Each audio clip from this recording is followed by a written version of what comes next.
In 2001, Nintendo released a small game as a launch title for their shiny new console at the time, the GameCube, which was a simple Mario spin-off, but instead of playing as Mario himself, you play as everyone's favorite number 2 player, Luigi, as he travels through this haunted house capturing ghosts and try to save his brother from the almighty King Boo.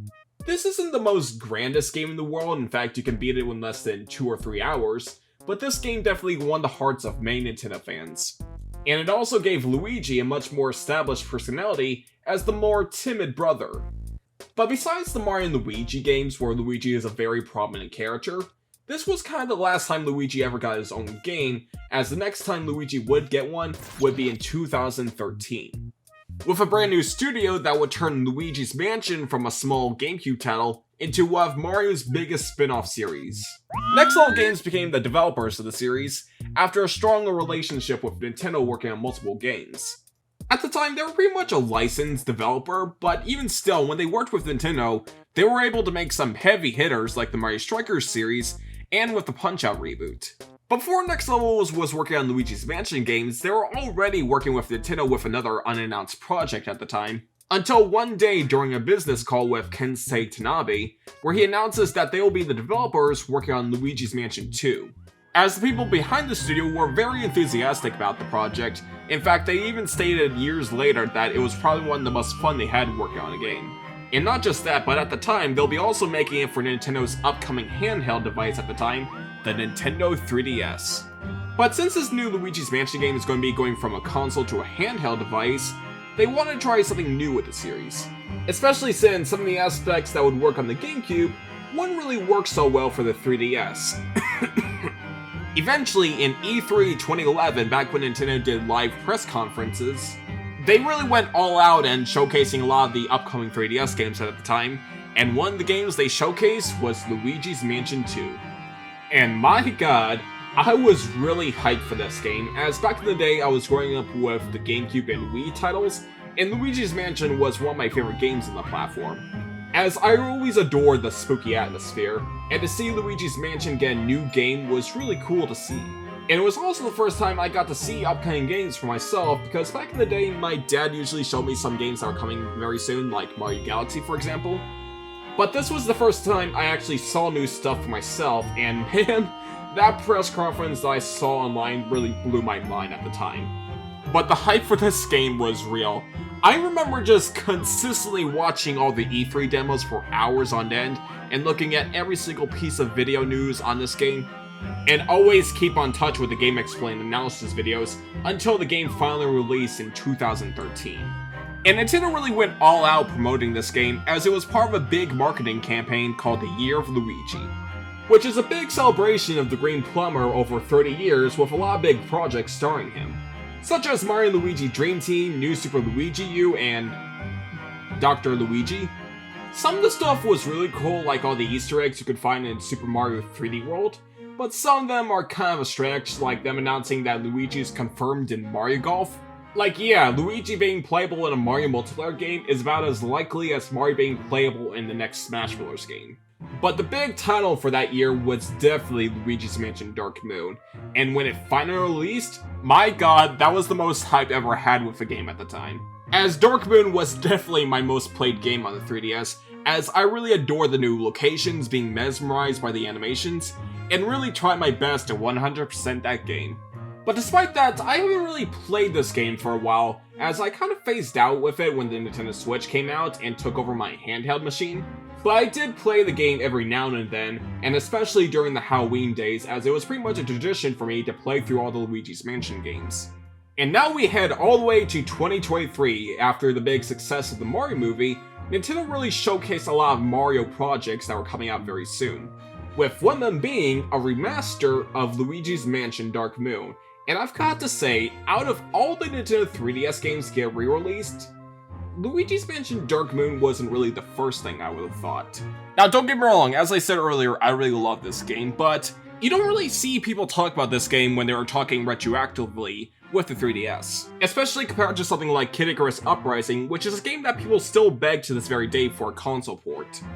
And for me personally, I was very welcoming of the idea of Luigi's Mansion 2 coming to the Nintendo Switch, and I do hope we get more 3DS games re-released on the console. But since this game is finally out on a proper console, I thought it'd be fun to make a video about this game because I've got a lot of things to say about this. As there's a lot of great things about this game, but also a lot of big issues with this remaster. As even though seeing a re-release of this game is really cool, it does represent a big issue with Nintendo ever since the Switch came out. But I'll talk more about that later in the video, as I want to talk about Dark Moon itself before telling about the fundamental issues with this remaster. And also, yeah, I'm going to be calling it by Dark Moon in this video. I know the game itself is called Mansion 2 HD, and so is this video, but keep in mind, I grew up with the title Dark Moon, so I'm going to be calling it by that. But, with everything out of the way, let's get started. Alright, so the story begins in a location outside of the Mushroom Kingdom called Evershade Valley, an entire place filled with abandoned buildings inhabited by ghosts. With the centerpiece of the whole valley being the Dark Moon, a crystallized artifact that pacifies the ghosts to make them all friendly. Which is a perfect location for Professor Egad to continue his research of the paranormal. And so he visits the local manor to continue his work with the aid of the friendly ghosts. However, one night, King Boo appears where he uses the power of his crown to destroy the Dark Moon, which shatters across the valley. Which causes a mysterious fog to occur that immediately causes the ghost to become hostile, with Egad running for his life. Meanwhile, in the Mushroom Kingdom, Luigi, who is sleeping in his chair watching TV, I know that feeling, Luigi, suddenly wakes up when Egad started to broadcast onto his TV. The professor then tells him about the situation of the ghost, and without a second thought kidnaps Luigi by teleporting him through the TV, much to Luigi's dismay. And so, it's up for Luigi to travel across parts of Evershade Valley to reclaim the pieces of the Dark Moon, with Luigi himself having an upgraded version of his trademark vacuum. In the first game he had the Poltergust 3000, but now we are up to the Poltergust 5000. When I was little I was a bit confused on why go for 5000 instead of 4000, until I realized there was already a Poltergust 4000 as the vehicle Luigi drives. So yeah, in this game Luigi has a new iteration, the Poltergust, which works exactly like you would think with the 3000, but it had some new additional tweaks. Since at the time we're on the Nintendo 3DS and not on the GameCube, this means that the control layout is much more limited compared to the GameCube controller. In the original game, you were able to use the right stick, have Luigi look around and aim with his vacuum, but since at the time the 3DS didn't have a right stick, so they had to be a bit more creative on how to capture Ghost.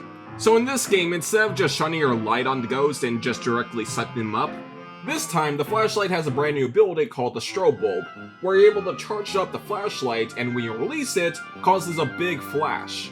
This is mostly used for certain puzzles where you need to interact with the environment, but more importantly, if you do it near a ghost, it'll immediately stun them, which gives you the right time to suck them up. And honestly, I really like this change, as I felt like catching ghosts felt much more satisfying in this game. Plus, the longer you hold it in the charge, the wider the flash will be, which gives you the right time to catch as many ghosts as you can at once. Which is very encouraging because if you do so, you'll get rewarded by treasure. And while you capture the ghosts, you'll notice a small gauge around them, which fills up gradually. And if you're able to fill it all the way up, you are able to deal more damage to the ghost. But if you're stuck in a corner while trying to capture some ghosts, but some are trying to jump you, you're able to do a small jump to dodge them, which became a lifesaver in multiple runs, with the only risk of doing so is that you will deplete your gauge. So do you want to fill up your gauge all the way so you get big health, or you want to just be safe than sorry and just jump to dodge certain enemies? But it should be noted that the more the gauge is filled up, the more treasure you'll get. And the ghosts themselves do put up a good fight, as there's multiple color variations that do a unique thing from one another. Like the greenies being your standard ghosts, as they are pretty much the simplest to go down, but they are the most versatile ghost, as they were able to equip themselves with random objects that allows them to prevent getting stunned. Like using a shovel, for example, that uses a weapon, so it's best to time your flashing just right. And then later parts of the game, they even suit themselves up with different outfits, like mummies or knights. So you need to use the environment to your advantage to get them out of it. And as for the other ghosts, while the slammers by name are the strong brutes, the hiders, well, hides in certain furnitures that Luigi needs to interact with to get them out of their hiding spot. Goblins are these giant fat ghosts that have so much helps, and then the creepers are just pretty much like gooey mines. And then there's the Snakers, who are the most cunning ghosts of the bunch, where instead of just straight up attacking you, they'll instead jump you by behind, which will scare Luigi, stunning him for a sec. Overall, a pretty solid lineup of the different types of ghosts you'll be fighting throughout the game, as each of them does something unique from one another and they don't really overlap too much.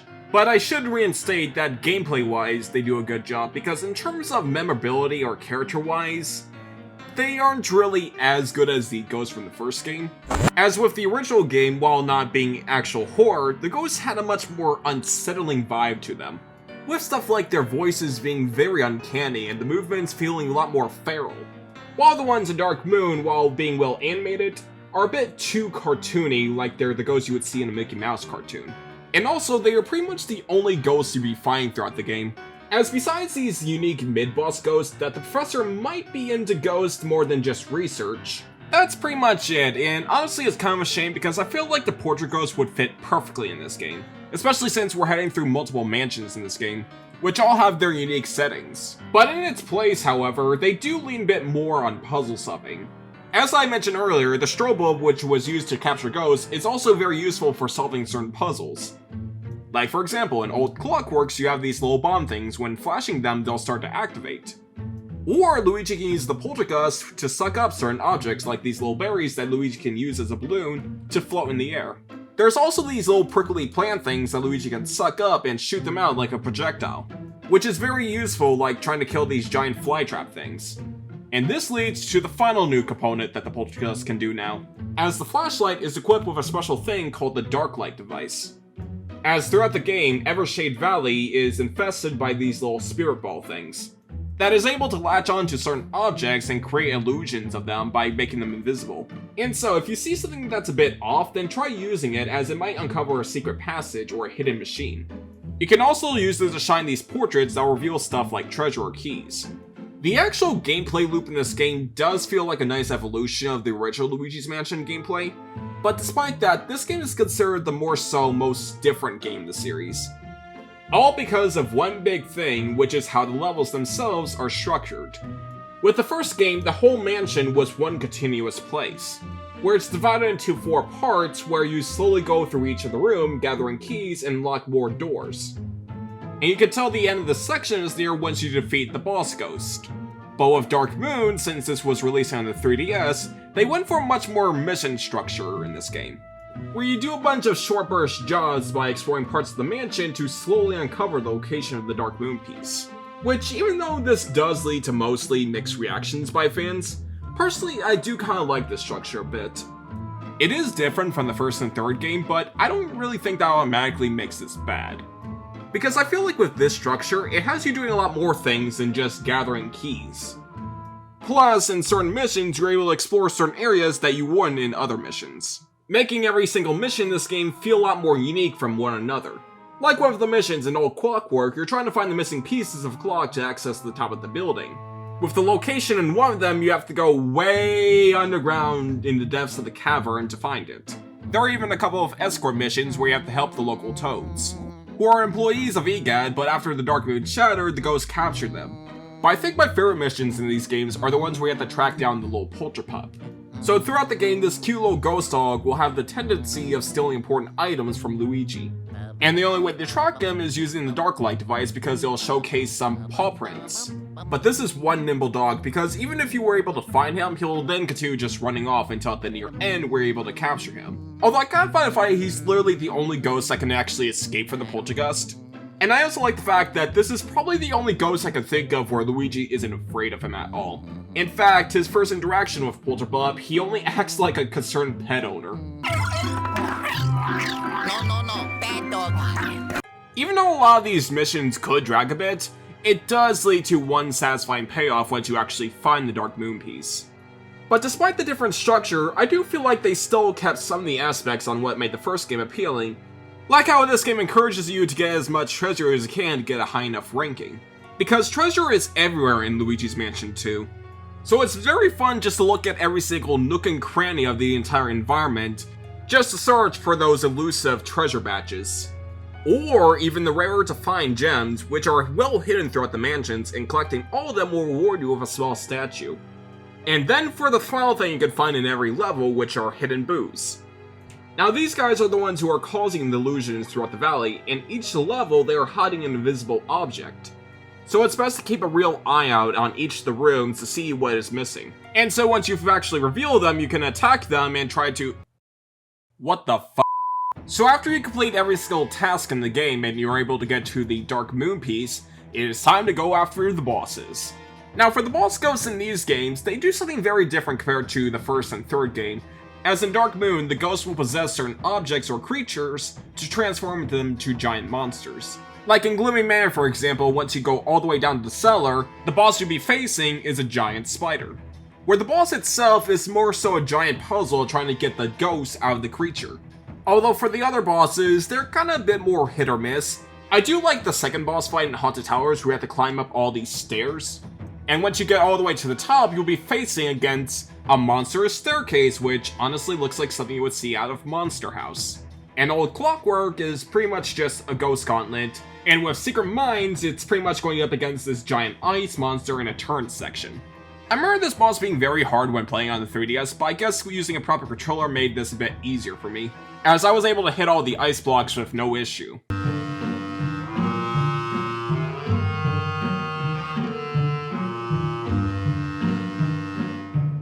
So, if you want to take a break of the single player stuff, you can always head to the Scarescraper, which is Dark Moon's online multiplayer where you along with 3 other Luigis explore these randomly generated floors, where you try and seek out all the ghosts before the timer runs out, and the higher you try to climb the floors, the harder it'll get. And honestly, this online mode is so damn good. Like, it's a really fun mode just to try and turn off your brain and such. And this does lead to really fun multiplayer sessions. Like, I played this last night with a group of friends, and we had one hell of a time going through the multiplayer rounds in this game. With the mode we played most on is Polterpup mode, where instead of just trying to get rid of all the ghosts, you're trying to capture all the Polterpups. I highly recommend trying out this mode with friends because it's so damn fun, and it honestly adds a lot more value to this game, which is something that is very problematic with this remaster. Alright, so I think it's finally time to talk about the white elephant in this room. So graphically, when it came out on the 3DS, it looked really nice, as it really felt like you were exploring a 3D diorama, which really complemented with this console really well, especially considering the fact that the original Luigi's Mansion game had an idea of using it in 3D, so it's really cool to see a game that fulfills that idea. Especially with the animations in this game, like, I really adore on how all the characters look in this game. Even though that they aren't as spooky as the first game, I do feel like there is a certain charm with these ghosts. And I especially love what they did with Luigi in this game, but like, he's just like this bumbling dork, and I love it.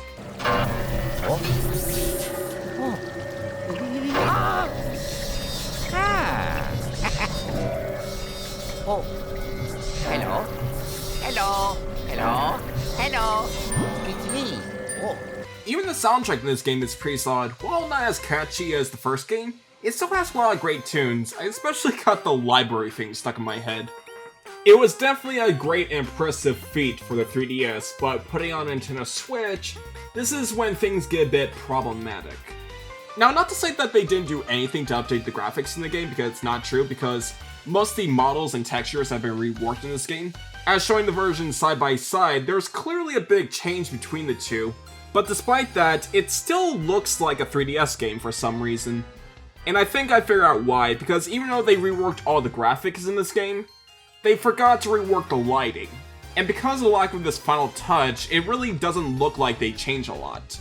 And as I said in my Wind Waker video, one of the key things to make a presentation look all great is to have good lighting. And because Luigi's Mansion 2 HD didn't bother of doing this, it really hurt the presentation in the long run. And at worst, some of the cutscenes in this game doesn't look right compared to the 3DS version. Like, the ghost in the remaster doesn't look as expressive as they did originally. And I wouldn't really mind this too much if little aspects took a hit, as it's really cool to see Luigi's Mansion Dark Moon re-release, and I hope they do more 3DS re-releases. But the problem comes in once you realize that Nintendo charged this game for $60. And keep in mind, besides the updated models and textures, they added nothing new to this game. It's literally, by name and by the marketing, Luigi's Mansion Dark Moon in HD. A game that used to cost $40 when it first released and eventually got discounted $20 with the Nintendo Selects. And I've got to say, as a longtime Nintendo fan, I have grown sick and tired of this fucking trend Nintendo does, as they've been doing this for 7 freaking years ever since the Nintendo Switch came out. And it looks like Nintendo isn't fucking stopping anytime soon, because they announced recently Donkey Kong Country Returns HD. Now don't get me wrong, I really do love re-releases of games. In fact, I'm still hoping that one day we'll get Sonic Venture on Nintendo Switch one day. But the problem is that re-releases should not be full price, especially with games that came out over a decade ago, and Luigi's Mansion 2 HD should have at most be $40. Oh?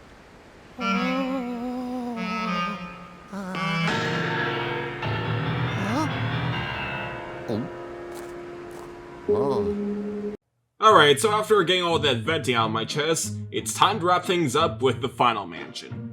After retrieving most of the Dark Moon pieces, the final one is located in the Treacherous Mansion. And according to EGAT, it is literally the most haunted place in the entire world, with paranormal activity so strong no scientist would ever go into it, which is why he's having Luigi go in there. So after capturing the Polterpup once and for all and rescuing the last remaining Toads from the mansion, they receive a small little photo to give them clues on where the Dark Moon is located. Alright, I skimmed over this fact, so every time you rescue a Toad, they have a little picture on what the clues are. It's a small little section of look around the upcoming environments you're going to be into, but with a lot of ghosts around.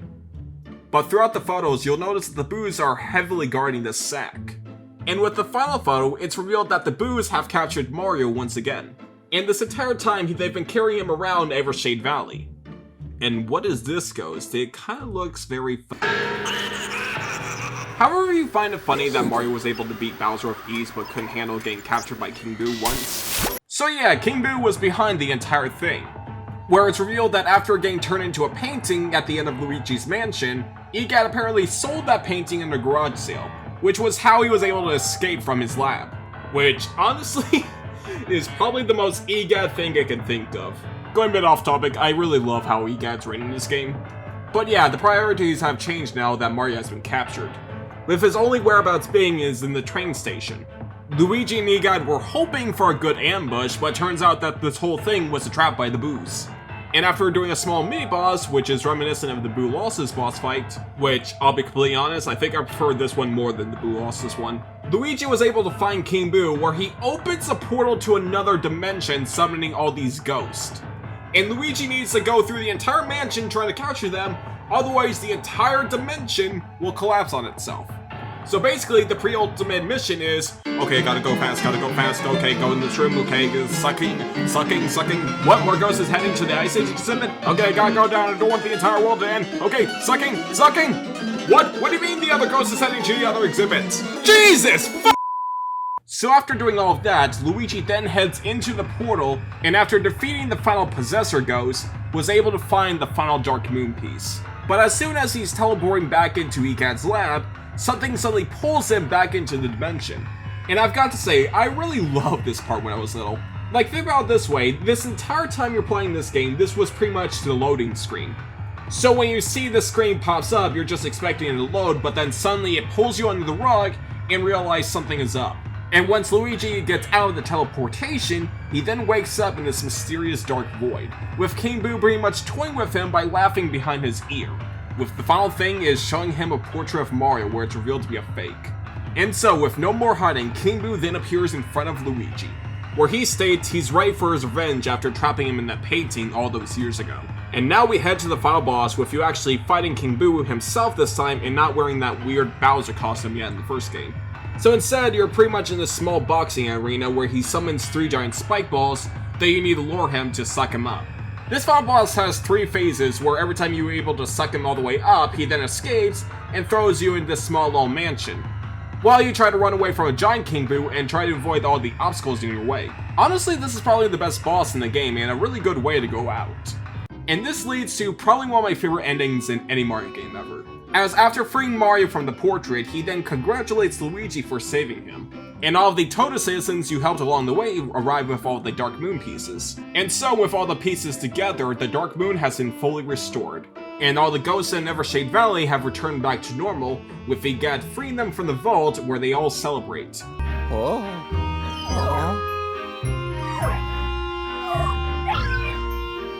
Come here, doggy.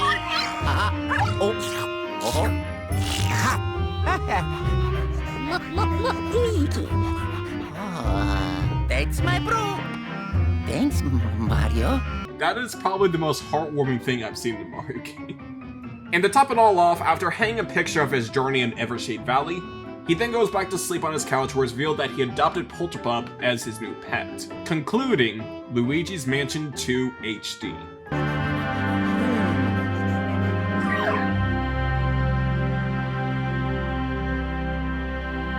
So, final verdict?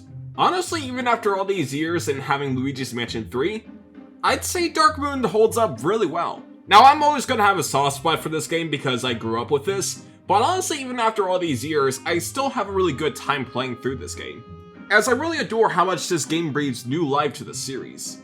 However, even though I do think this game is great, I cannot say I recommend buying this game. Because again, this is an 11-year-old 3DS game that they charge $60 for it. I honestly say wait for this game to go on sale before you can buy it. Because every time Nintendo games go on sale, it goes on to $40, which honestly is a better asking price for this game.